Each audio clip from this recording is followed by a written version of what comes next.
idea behind this activity was that we were building our own model of agency and choosing the concepts or the building blocks that are most important to the model, and then somehow showing how they're related and showing some sort of directionality. Even if it's not linear and it is cyclical or very dynamic, the model is meant to show the key concepts behind agency and how they relate to one another.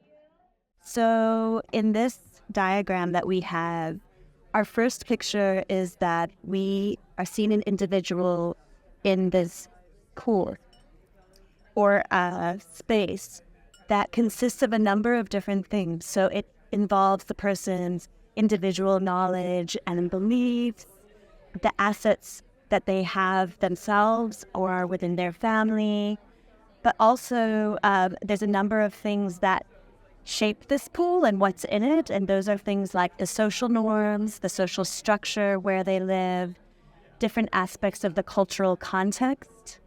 And behind here, what you might not be able to see is the family system or the kinship network that that person is a part of, which is made up of a lot of other individuals, each of whom might have different levels of power over a particular topic.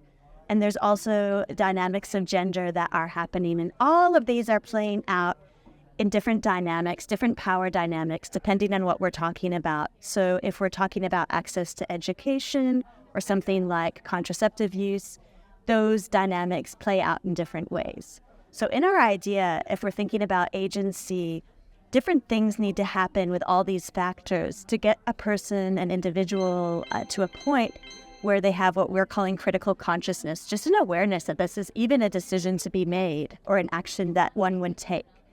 Once there's a critical consciousness, it's not automatic then that person would say, okay, I'm going to make a goal. I want to do that, or I want to shift something. So from critical consciousness, we see taking a step further out of the mire is this idea of goal setting. And that goal setting is influenced by what's there.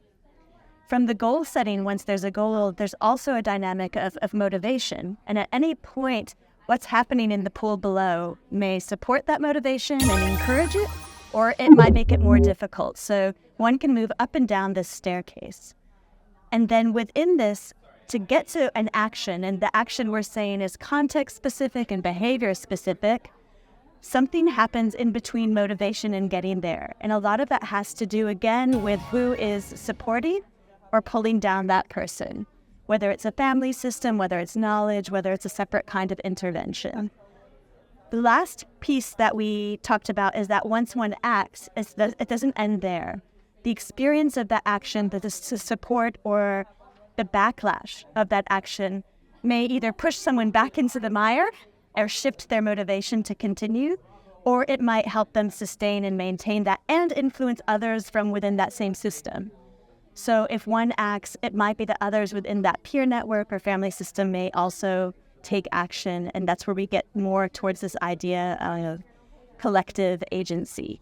So one postscript and a very important part is just the notion that someone's agency to do something may be shifting over their life course.